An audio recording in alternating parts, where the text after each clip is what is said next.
이번 영상에서는 춘천 레고랜드 코리아에서 먹을만한 먹거리 레스토랑 베스트 5를 뽑아보도록 하겠습니다. 레고랜드 내에 있는 모든 메뉴를 다 먹어본 건 아니지만 제가 굵직한 메인 레스토랑들을 모두 다 경험을 해봤거든요. 그래서 그 중에서 5개를 정리해봤습니다. 영상 말미에는 춘천 레고랜드 식사와 관련된 중요한 팁도 제가 정리를 할 테니까 이 영상 끝까지 봐주세요. 구독, 좋아요, 알람 설정으로 앞으로도 전세계 흥미로운 테마파크 소식들 놓치지 마시고요. 저는 자칭타칭 테마파크 덕후, 테마파크 버프입니다.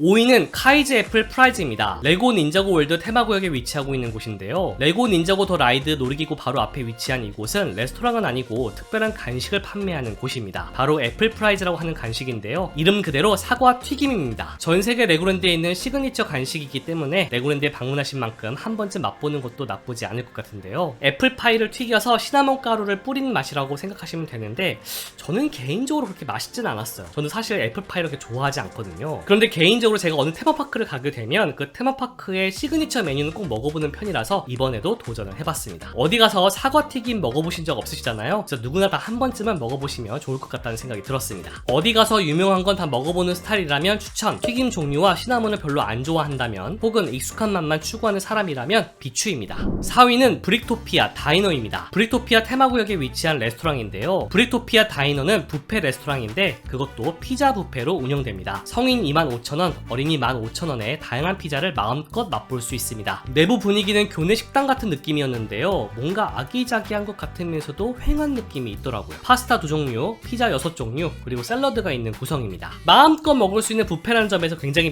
매력적이었는데 다만 파스타와 피자 종류가 많지는 않아서 계속 먹는 데에는 좀 한계가 있더라고요. 솔직히 맛도 그냥 그랬습니다. 물론 뭐 한 번만 이용했기 때문에 이것이 뭐 맞다라고 얘기할 수도 없지만 좀 구성 대비 가격도 높다는 생각이 좀 들었고요. 그리고 이건 매너의 문제이긴 한데 새로운 피자가 나오면 피자 반판 이상을 그냥 가져가시는 분들이 있으시더라고요. 물론 뷔페이기 때문에 뭐 가져가는 건 자유인데 이거는 일반 뷔페도 아니고 피자 뷔페잖아요. 피자밖에 없는데 피자를 그렇게 막 가져가시면 다른 사람들은 또 기다려야 되잖아요. 이게 조금 안타깝다는 생각이 들었습니다. 그냥 좀 매너의 문제라고 해야 되나? 그러다 보니까 피자가 계속 리필되는데 좀 그 타이밍이 오래 걸리더라고요. 그래서 좀 기다려야 되는 그런 아쉬움도 있었습니다. 대식가라서 피자를 마음껏 먹고 싶다 하시는 분들에게는 추천! 아기자기한 테마파크 레스토랑에서 식사하고 싶다거나 소식하는 분들 혹은 다양한 음식을 맛보고 싶은 분들에게는 비추입니다. 3위는 시티 레스토랑입니다. 레고 시티 테마구역에 위치하고 있는 레스토랑인데요. 개인적으로 레고랜드 코리아 내에서 가장 화려한 외관을 가진 레스토랑이 시티 레스토랑이라고 생각합니다. 쟁반에 자신이 원하는 음식을 담고 담은 만큼 계산하는 방식입니다. 약간 올랜도 디즈니월드 밸류 호텔 내에 있는 푸드코트 느낌이 많이 났습니다. 내부도 앞서 소개한 브릭토피아 다이너보다 훨씬 더 잘 꾸며져 있었고요. 샐러드, 고로케, 연어 스테이크, 떡갈비 등 각자 먹고 싶은 걸 담아서 계산대에서 담은 만큼 계산하면 됩니다. 적게 담으면 식사 비용이 그만큼 적게 나오겠죠? 반대로 많이 담으면 그만큼 식사 비용이 많이 나올 겁니다. 이번 영상에서 소개하는 곳들 중에서 유일하게 식사를 직접 해보지 않고 내부만 둘러보고 제가 3위로 뽑은 곳인데요. 그 이유는 제가 이곳에서 식사를 하려고 내부에 들어갔다가 피자 뷔페가 좀 더 땡겨서 피자 뷔페로 갔었거든요. 그런데 피자 뷔페인 브릭토피아 다이너에서 직접 식사를 한 후에는 시티 레스토랑에서 식사를 할 걸 이런 좀 아쉬움이 남더라고요. 그래서 3위로 뽑았습니다. 또 피자 뷔페와 다르게 또 다양한 음식들이 있기 때문에 3위로 뽑은 것도 있고요. 음식이 다양해서 그런가 피자 뷔페 쪽보다도 사람이 더 많은 것도 사실이었습니다. 소식하는 분들, 다양한 음식을 한 곳에서 맛보고 싶으신 분들, 가성비 생각하시는 분들께는 추천! 사람 많은 건 질색이다 하시는 분들에게는 비추입니다. 물론 이번 영상에서 소개한 곳들 모두 다 식사 시간이 되면 사람들이 많이 몰리는 곳이긴 했지만 유독 시티 레스토랑은 다양한 음식을 한 곳에서 판매하고 있기 때문인지 사람들이 굉장히 많았습니다.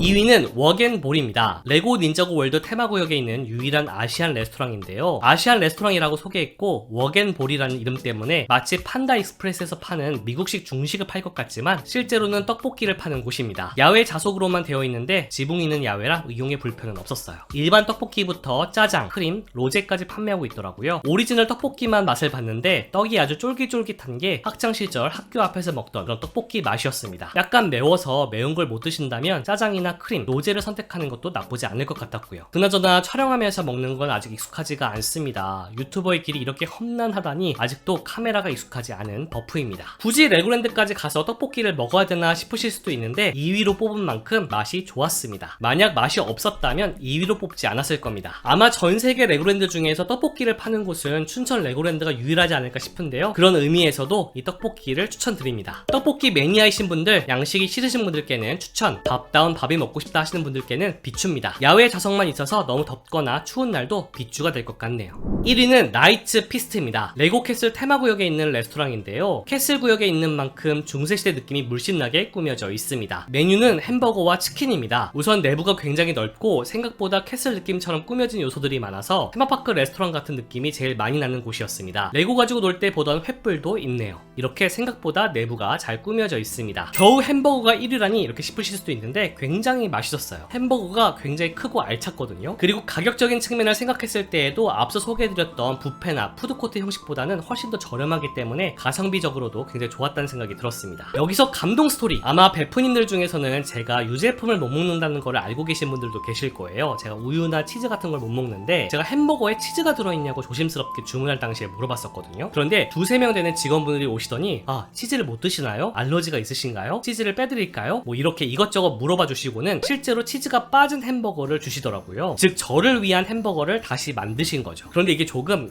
감동이었습니다. 왜냐하면 국내 테마파크에서 이렇게 알러지를 신경 써주는 모습을 본 적이 별로 없거든요. 물론 이렇게 요청을 한 적도 없긴 하지만, 근데 해외에서는 이런 경우가 굉장히 많아요. 해외 테마파크들은 이렇게 알러지들을 한 명 한 명 굉장히 신경을 써준단 말이에요. 근데 춘천 레고랜드에서도 굉장히 해외 테마파크에 온 것 같은 느낌이 들 정도로 알러지를 신경 써주시더라고요. 햄버거 좋아하시는 분들, 익숙한 맛으로 식사하고 싶으신 분들께는 추천, 햄버거를 싫어하신다면 당연히 비추입니다. 자, 춘천 레고랜드에서 식사할 만한 곳 탑5 다시 한번 위치를 체크해 보겠습니다. 테마파크 여행은 얼마나 많은 정보를 알고 가느냐에 따라 시간을 알차게 쓸 수도 있고 허투루 쓰게 될 수도 있습니다. 위치 미리 체크해 두시고요. 여기서 팁! 저는 입장객이 많지 않은 날에 방문을 해서 그런 일이 없었는데 입장객이 많은 날에 방문하신 분들의 이야기를 들어보니까 식사 시간대 대기가 좀 있었다고 해요. 실제로 애플프라이즈 같은 경우에는 주문하고 그 간식을 받기까지 30분 넘게 대기하신 분들도 있다고 하더라고요. 실제로 공식 오픈일 기준으로 앉아서 식사할 만한 곳이 오늘 소개해드린 4위부터 1위까지 4곳이 거의 유일합니다. 그러다가 보니까 식사 시간이 되면 자연스럽게 많은 사람들이 몰리게 되고 대기 시간이 생기는 것 같은데요. 그래서 남들보다 조금 이른 시간에 식사를 하시거나 좀 늦은 시간에 식사를 하시는 것을 추천드립니다. 그리고 7월에는 레고랜드 호텔도 오픈을 하게 될 예정이거든요. 호텔 안에는 브릭스 패밀리 레스토랑이라고 하는 뷔페 레스토랑이 오픈을 하게 되는데 이곳이 오픈을 하게 되면 순위가 또 달라질 수도 있을 것 같습니다. 솔직히 디즈니나 유니버셜 스튜디오와 비교하면 식사할 만한 장소가 많지 않은 건 사실이에요. 그리고 디즈니나 유니버셜 스튜디오가 다양한 형태의 레스토랑들을 운영하고 있고 그 중에는 조용하게 식사할 수 있는 곳들도 운영이 되고 있는데 레고랜드 코리아만큼은 좀 캐주얼한 레스토랑만 있어서 조용하게 식사할 만한 곳이 없다는 것도 조금 아쉬웠습니다. 그래도 국내에 있었던 다른 테마파크들처럼 밖에서도 먹을 수 있었던 프랜차이즈만 판매하는 건 아니니까 그것보다는 훨씬 나은 것 같아요. 우선 먹을 때 테마나 분위기가 깨지지 않잖아요. 그게 테마파크죠. 아무튼 이렇게 전 세계 파크들의 세세한 정보와 팁 그리고 흥미로운 소식들을 잘 정리해서 전달해주는 곳은 테마파크 버프가 유일하다는 거 알고 계시죠? 그러니까 구독, 좋아요, 알람 설정 잊지 마시고요. 오늘은 여기까지. 지금까지 전 세계 테마파크 40여 곳을 200번 넘게 쏘다닌 자칭타칭 테마파크 덕후 테마파크 버프였습니다.